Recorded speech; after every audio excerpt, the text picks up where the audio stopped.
Ya, assalamualaikum warahmatullahi wabarakatuh. Berjumpa lagi dalam video kimia kelas 10. Pada video kali ini kita akan mempelajari tentang sifat-sifat periodik unsur.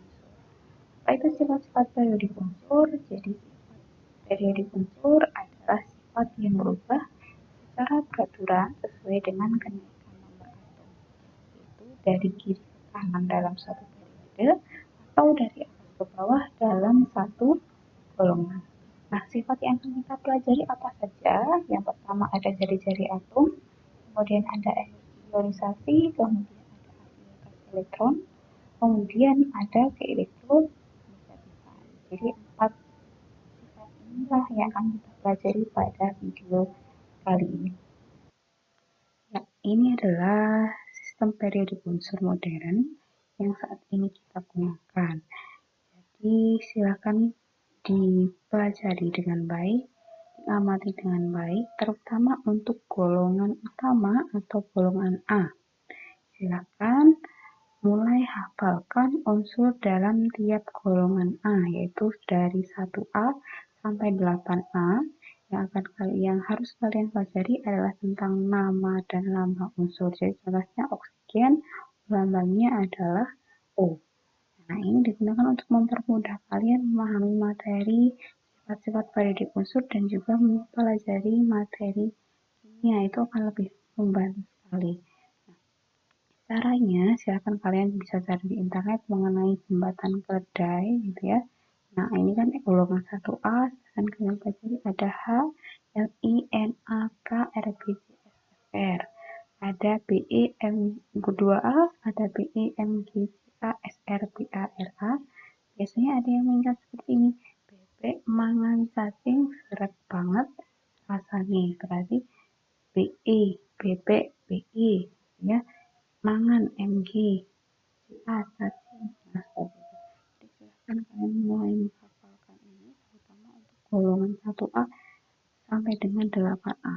Ya, untuk golongan transisi ini tidak perlu. Jadi untuk saat ini yang wajib kalian mulai hafalkan adalah golongan utama atau golongan 1A. Ini akan mempermudah sekali kalian mempelajari materi ini. Kita lanjutkan. Nah, kita mulai dari yang pertama, yaitu tentang jari-jari atom. Nah, apa itu jari-jari atom? Jari-jari atom adalah jarak dari inti atom hingga kulit elektron terluar. Nah, kecenderungan jari-jari atomnya, kalau dari atas ke bawah dalam satu golongan, jari-jari akan semakin besar.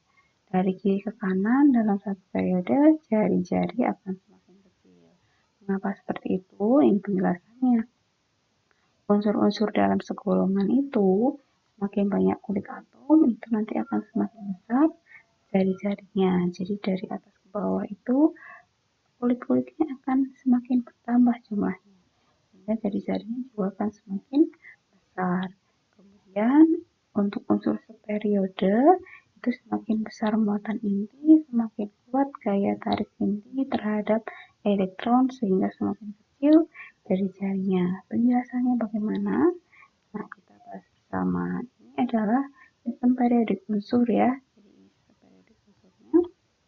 Nah, ini tadi kecenderungannya dari atas ke bawah dalam satu golongan jari-jari semakin besar, dari kiri ke kanan dalam satu periode jari-jari semakin kecil. Jadi kalau bisa dibuat grafik ini mempermudah, dari bawah ke atas, kiri ke kanan, itu jari-jari akan semakin kecil. Bawah ke atas, kiri ke kanan, jari-jari akan semakin kecil. Nah, ini saya beri contoh untuk yang satu golongan dulu, yaitu Na dan K. Ini ya, Na dan K. Na dan K berada dalam satu golongan, yaitu golongan 1A. Di mana Na dia nomor atomnya 11, berarti konfigurasinya adalah Ne3S1. Sedangkan K itu dia nomor atomnya 19, konfigurasinya adalah Ar4S1. Nah, kalau kita gambarkan beserta kulitnya, gitu, jadi kita penggambarannya seperti ini. Nah, Na ini K. Na bisa dilihat dia kulitnya jumlahnya adalah 1, 2, 3. 3 kulit. Sedangkan A jumlah elektronnya kulitnya adalah 1, 2, 3, 4. Kalau bisa kalian lihat dari konfigurasinya, nah elektron terakhirnya kan dia berada di kulit 3s, di mana N-nya adalah 3. Berarti dia berada di kulit nomor 3Na. Sedangkan K, kulit valensinya adalah 4s1, di mana elektron valensinya berada di kulit 4s, N-nya adalah 4. Maka dia ada di kulit nomor 4, seperti itu. Nah, ini saya buatkan garis bantunya, dia bisa dilihat. Nah, jari-jarinya Na dan K itu lebih besar yang K, ya. Dan Na dan K berada dalam satu golongan. Makin ke bawah, jari-jari semakin besar karena kulitnya semakin besar. Nanti antara H, Li, Na, K, Rb, Cs, Fr, yang paling besar jari-jarinya adalah Fr yang paling bawah. Dengan yang paling kecil jari-jarinya adalah H yang paling atas. Begitu juga dengan golongan 2A. Dalam golongan 2A ini nanti Be adalah yang memiliki jari-jari paling kecil, Ra memiliki jari-jari yang paling besar. Begitu juga untuk golongan 8A, nanti He ini memiliki jari-jari paling kecil, kemudian ini Rn ini memiliki jari-jari paling besar, ya. Sekarang kita bandingkan untuk yang satu periode. Saya pembandingannya adalah antara Na dan Mg. Na dan Mg bisa kalian lihat dia berada dalam satu periode yang sama, yaitu periode 3. Nah, Mg nomor atom 12 konfigurasinya Ne3S2. Nah, ini Mg, kalau kita gambarkan bisa dilihat dia kulitnya ada 1, 2, 3. Atau kalau dia dari konfigurasinya bisa dilihat ada kulit terakhirnya atau elektron terakhir itu berada di kulit valensi 3s. Maka N-nya adalah 3. Maka dia di kulit nomor 3. Nah, bisa dilihat, oh dia sama. Antara Na dan Mg sama-sama memiliki 3 kulit. Nah, tapi bisa dilihat, nah saya buatkan garis bantunya. Na memiliki jari-jari yang lebih besar. Jadi, mengapa seperti itu? Ini ya. Na dan Mg berada dalam satu periode. Antara Na dan Mg itu memiliki jumlah kulit yang sama, tetapi pada Mg memiliki elektron yang lebih banyak, sehingga gaya tarik ke inti lebih besar.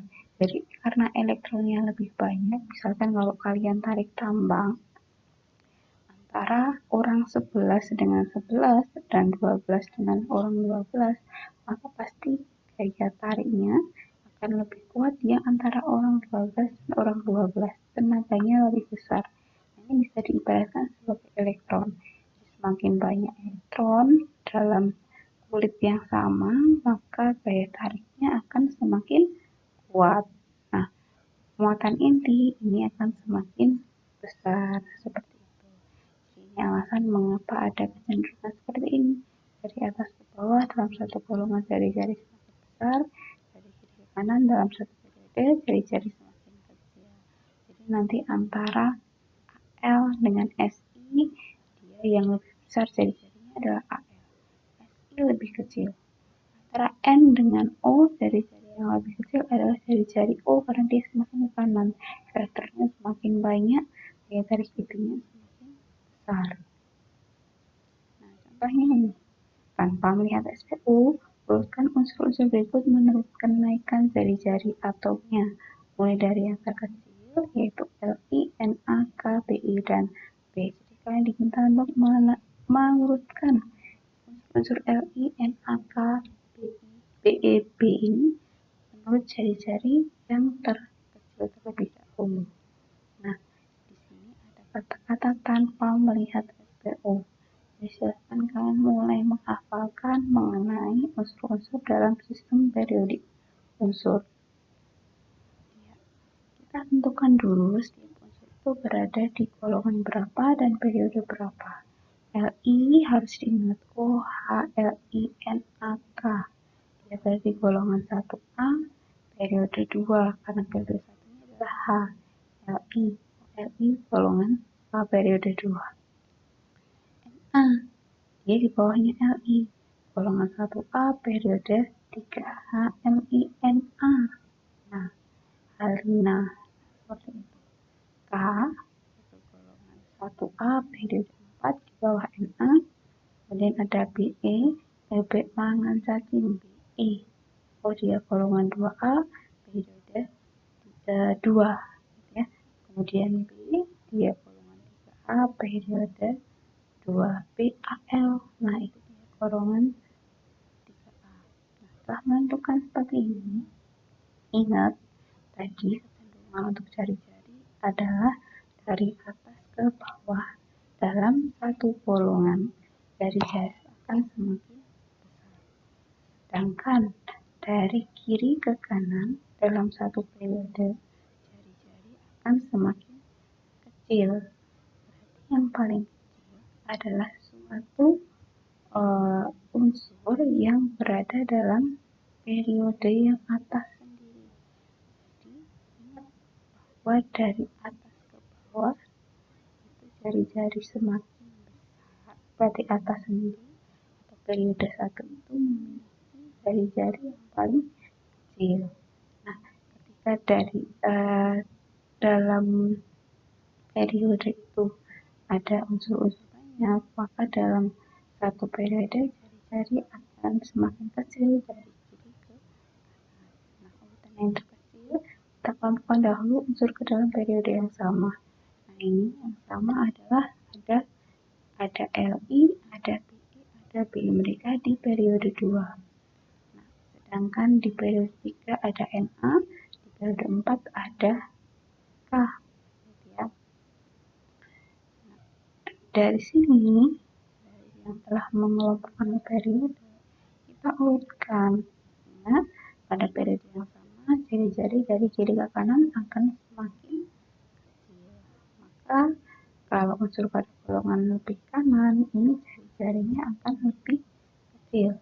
Nah, urutan unsur dimulai yang terkecil adalah, berarti dia adalah yang atas sendiri.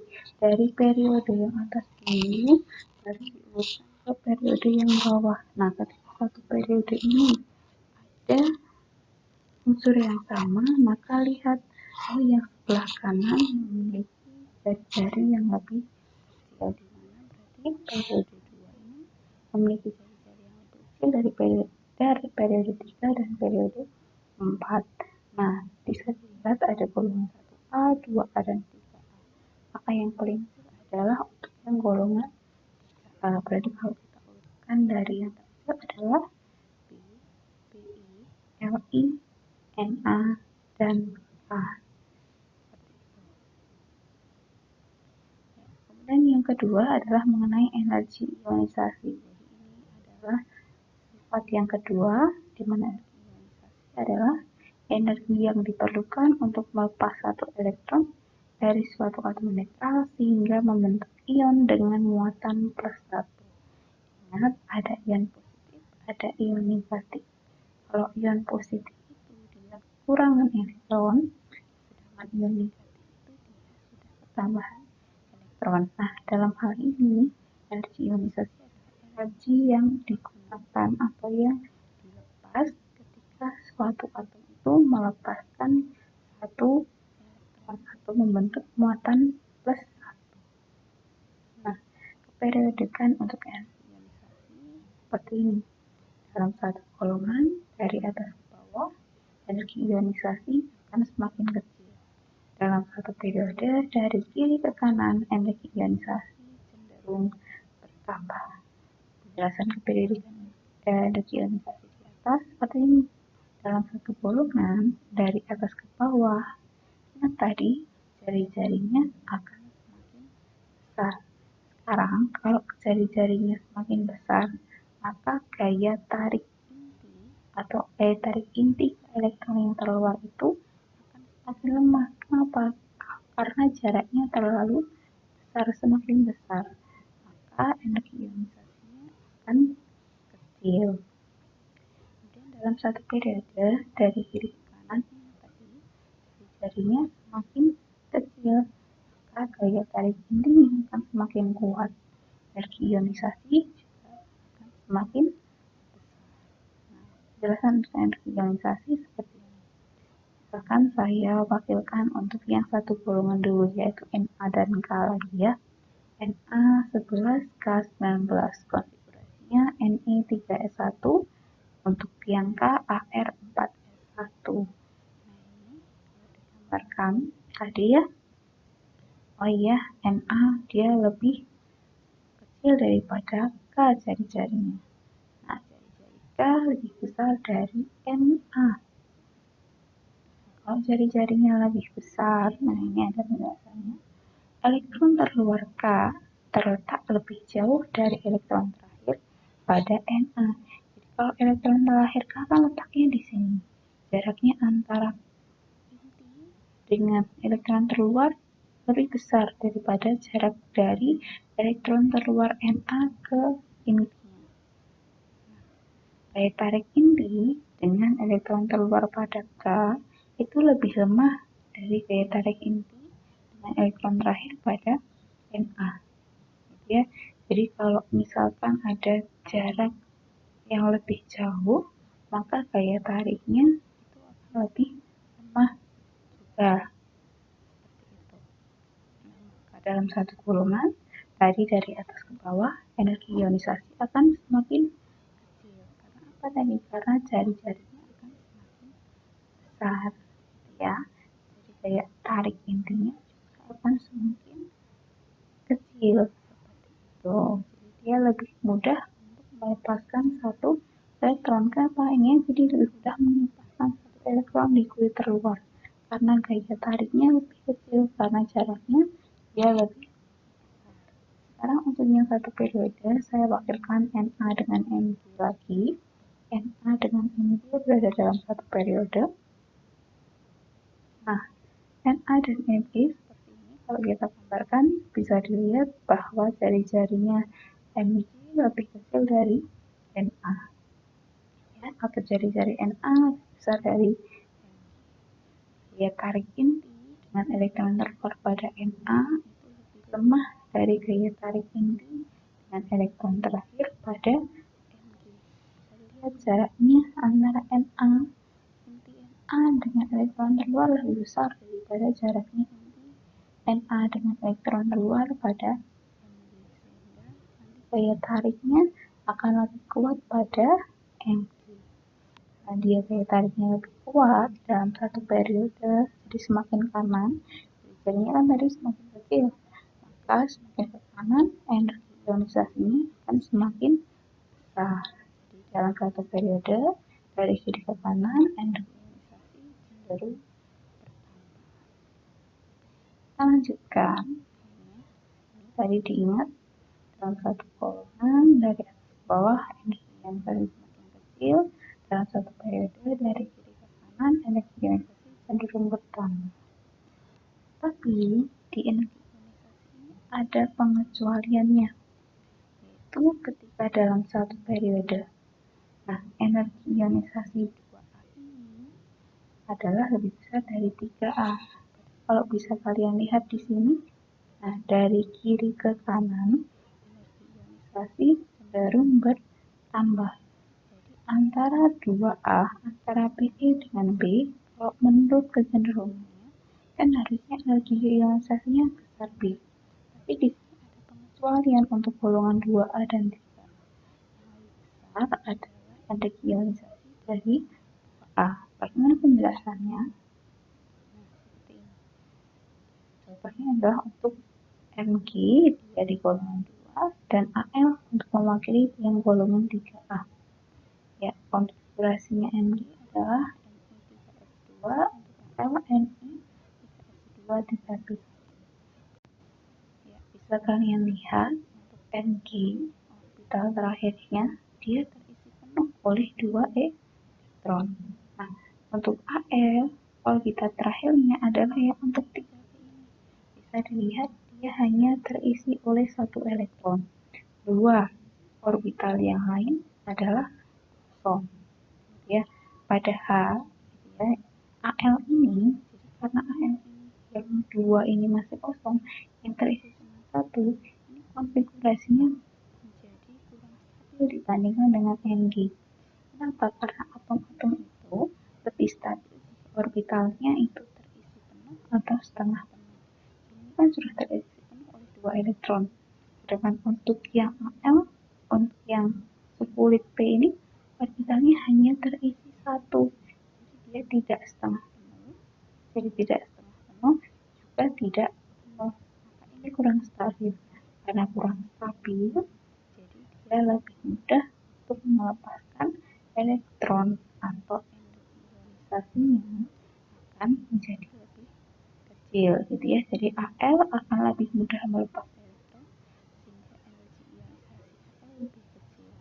Jadi nanti antara Ca dan Ka itu energi ionisasinya kuat yang Ca akan lebih mudah melepas elektron. Jadi energi ionisasinya lebih besar. Jadi antara 2A dan 3A itu energi ionisasinya lebih besar yang 2A. Kemudian yang kedua, nah soal yang kedua adalah untuk yang golongan 5A dan 6A.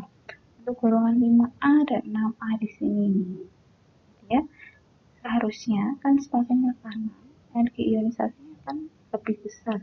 Tapi ini ada pengecualian. Jadi yang lebih besar adalah yang 5A yang berada di sebelah kiri, bukan yang 6A yang berada di sebelah kanan. Jadi pengecualian yang kedua adalah untuk golongan 5A dan 6A. Jadi golongan 5A energi ionisasinya lebih besar daripada golongan 6A. Penjelasannya seperti ini. Contohnya yang saya ambil adalah N dia mewakili golongan 5A dan O dia mewakili golongan 6A. Nah, ini konfigurasinya yaitu untuk N adalah He2S2 2P3, untuk O He2S2 2P4. Kalau kita gambarkan orbitalnya seperti ini untuk yang N, sedangkan yang O seperti ini. Bisa kalian lihat untuk yang N, dia subkulit terakhirnya bisa dilihat semua orbitalnya terisi 1, 1, 1. Dia dikatakan setengah penuh. Jadi dia terisi 1, 1, 1. Sedangkan untuk O, orbital terakhirnya atau 2P, ini terisi pertama ini ya 1, 1, 1 dulu. Naik, kemudian baru yang berbeda. Paralel dulu, baru yang berbeda. Nah, ini berarti tambahan satu, yang satu sendiri ini dia terisi 2 elektron, sedangkan yang kedua ini dia hanya terisi 1 elektron. Nah, ini secara konfigurasi kurang stabil dibandingkan dengan N, karena tadi atom itu lebih stabil ketika dia kulitnya atau subkulitnya itu atau orbitalnya itu terisi penuh atau setengah penuh. Nah, kalau N ini kan setengah penuh, jadi dia setengah saja terisi. Oh, dia ada 1 elektron di orbital yang satu, ini ada 2 di sini. Jadi ini menjadikan tidak atau kurang stabil. Karena O ini kurang stabil, maka dia lebih mudah untuk melepaskan elektron. Maka energi ionisasi O itu lebih kecil. Di antara golongan 5A dan 6A ini, yang lebih kecil adalah golongan 6A. Jadi konfigurasinya yang lebih besar adalah golongan 5A. Ini pengecualiannya. Jadi ada golongan 2A dan 3A dan juga golongan 5A dan 6A. Seperti itu ya. Nah, contohnya di antara Na dan Cl mana yang mempunyai energi ionisasi yang lebih besar? Na itu terletak di periode yang sama. NaLi Na. Berarti dia adalah golongan 1A ya. HLi Na dia terletak di golongan 1A periode 3. Sedangkan yang Cl FClBr FClBr dia terletak di golongan 7A, dia periode 3 juga. Karena F yang pertama pada golongan 7 itu terletak di periode 2. Kandungan dalam satu periode tadi dari kiri ke kanan, gas ionisasinya akan bertambah. Nah, maka karena Na itu terletak di golongan 1A, sedangkan Cl terletak di golongan 7A, maka yang lebih kanan adalah yang Cl. Nah, Na terletak di sebelah kiri, sedangkan yang Cl di sebelah kanan. Maka emisi ionisasi dari Cl ini adalah lebih besar. Dan yang ketiga adalah afinitas elektron. Yang menyertai penambahan satu elektron pada suatu atom untuk membentuk ion bermuatan -1. Nah, ini dia kebalikan dari industri ionisasi. Kalau industri ionisasi tadi untuk melepaskan satu elektron, kalau untuk afinitas elektron ini untuk menambah satu elektron. Penyerapan elektron ini disertai pelepasan energi adalah afinitas elektronnya dinyatakan dengan tanda negatif. Energi yang menyertai, jadi nanti ada yang disertai dengan pelepasan energi, ada yang disertai dengan penyerapan energi. Kalau disertai dengan pelepasan energi, maka afinitas elektronnya ditandai dengan tanda negatif, ya, nanti nilainya ada tanda negatifnya. Sedangkan kalau dia disertai penyerapan energi, nanti afinitas elektronnya akan bertanda positif. Nah, semakin negatif nilai afinitas elektron, itu semakin mudah atom itu menarik elektron. Jadi semakin negatif itu bukan malah semakin sulit, itu tidak, tapi semakin negatif berarti dia semakin mudah menarik elektron. Semakin negatif semakin mudah menarik elektron. Ya. Kecenderungannya dalam satu golongan dari atas ke bawah, afinitas elektron cenderung berkurang. Sedangkan dalam satu periode dari kiri ke kanan, afinitas elektron akan semakin bertambah. Kecuali golongan alkali atau golongan 2A alkali tanah atau golongan 2A dan gas mulia atau golongan 8A, semua unsur itu memiliki nilai afinitas elektron bertanda negatif. Nah, afinitas elektron terbesar dimiliki oleh golongan halogen atau golongan 7A. Ya, ingat tadi dalam satu golongan dari atas ke bawah, afinitas elektron itu cenderung berkurang. Dalam satu periode dari kiri ke kanan, afinitas elektron makin bertambah. Dan juga bahwa semakin negatif tanda afinitas elektron, maka semakin mudah atom untuk menarik elektron. Nah, ini contohnya nilai dari afinitas elektron beberapa unsur dalam beberapa golongan dan periode. Untuk periode 1 ada H, nilai afinitasnya adalah -73, sedangkan 8A yaitu He, nilainya adalah +21. Nah, ini jadi nilainya ada negatif, ada positif. Jadi semakin negatif itu semakin mudah untuk menarik elektron. Dan untuk periode 2 ada Li, Be, Bj, No, Ni. Ini bisa dilihat. Nah, yang golongan 2A dan 8A ini memiliki tanda positif. Jadi ini semakin sulit untuk menarik elektron.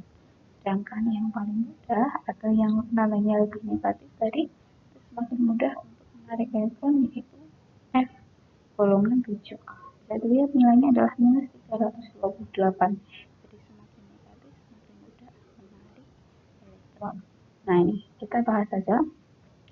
Afinitas elektron B yaitu -27 di sini, dan C yaitu -122. Nah, afinitas elektron B C ini lebih besar dari B, jadi semakin negatif semakin besar nilainya, ya. Kemudian untuk yang Li-60, afinitas elektron Li yaitu 60 ini adalah penyerapan elektron itu disertai pelepasan energi. Jadi tanda negatif ini menyatakan bahwa ini hanya menyatakan bahwa untuk menyerap elektron dia tidak membutuhkan energi, tapi dia akan melepaskan energi yang dia miliki. Kemudian afinitas elektron Be yaitu +240, dia tandanya plus, maka penyerapan elektron dia akan membutuhkan energi dulu. Jadi untuk menyerap elektron dia harus diberikan energi, harus menunggu energi dari luar dulu, lalu dia bisa menyerap elektron. Afinitas elektron N yaitu 328 adalah afinitas elektron bertanda negatif yang menyatakan bahwa, gitu ya, kalau tandanya negatif seperti ini, menyatakan bahwa ion F min, gitu ya, itu lebih stabil dibandingkan dengan atom F. Jadi ion minnya lebih stabil daripada atom netralnya. Jadi tanda min ini menunjukkan dia melepaskan energi untuk mendapatkan elektron. Jadi memang dia membutuhkan elektron itu. Jadi dengan lepas energi yang dia miliki, tidak perlu energi dari luar, dia bisa menyerap elektron. Jadi memang dia stabil ketika menyerap satu elektron. Contohnya seperti ini. Diketahui afinitas elektron dari magnesium itu adalah plus 230 dan fluorin adalah minus 328. Manakah yang lebih mudah menyerap elektron antara N atau F? Mana yang lebih stabil, ion Mg- atau atom Mg? Manakah yang lebih stabil antara atom F atau ion F-? Ingat tadi, semakin negatif afinitas elektron, itu semakin mudah menyerap elektron.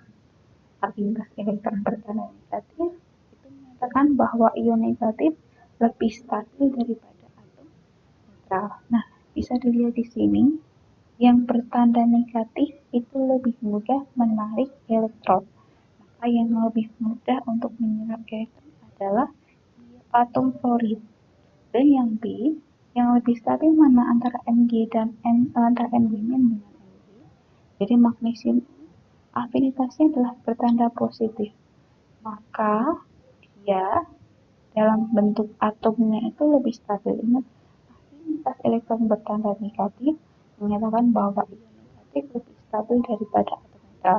Begitu juga sebaliknya, bahwa afinitas elektron bertanda positif itu menyatakan bahwa atomlah yang lebih stabil dibandingkan dengan ion negatif. Jadi yang lebih stabil antara Mg dan Mg adalah atom Mg. Jadi karena dia membutuhkan energi. Sedangkan yang C, mana yang lebih stabil antara F dan ion F min? Maka yang lebih stabil adalah yang ion F minnya. Seperti itu. Yang bertanda negatif itu, maka yang lebih stabil adalah ion. Kemudian yang terakhir adalah keelektronegativan, yaitu kecenderungan suatu atom dalam menarik elektron ke pihaknya dalam suatu ikatan. Semakin besar elektronegativitas, itu semakin mudah atom menarik pasangan elektron ikatan. Jadi kalau tadi yang di afinitas elektron dan energi ionisasi itu untuk membentuk ion, energi elektronegatifan itu tidak untuk membentuk ion. Jadi dia berada di antara dua atom yang melakukan ikatan. Jadi contohnya seperti ini ya, hidrogen dan fluorin mempunyai elektron yang digunakan atau ditarik bersama.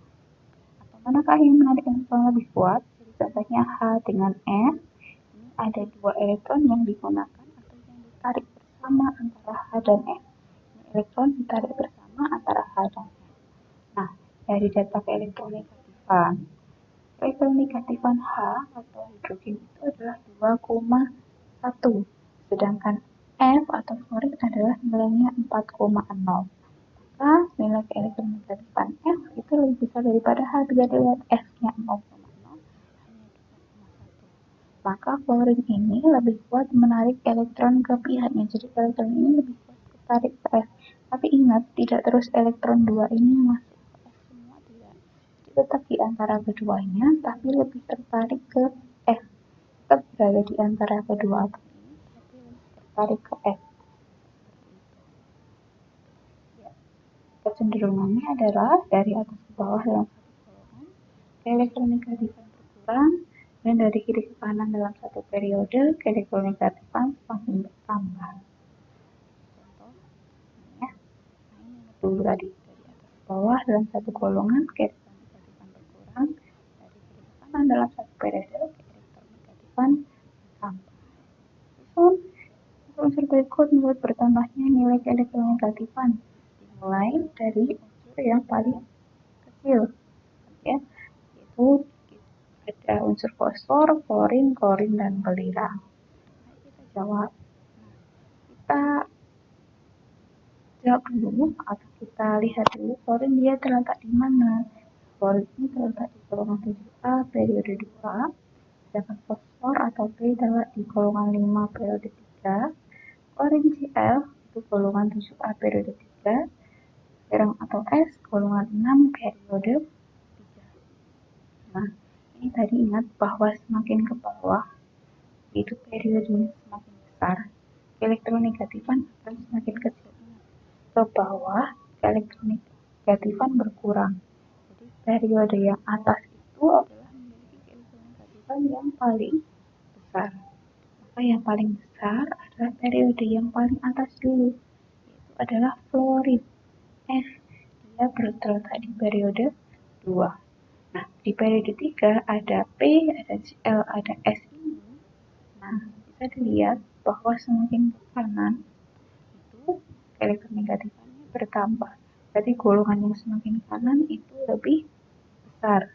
Ya, maka kalau diurutkan yang lebih kecil adalah yang periodenya bawah dulu dan dia golongan yang lebih kiri, baru golongan yang lebih kanan. Maka dia yang ini dulu golongan 5A. Maka P, kemudian golongan 6S, kemudian golongan 7A L, dan kemudian baru periode yang atas yaitu periode 2, yaitu fluorin atau. Terima kasih. Sekian video kali ini, sampai jumpa di video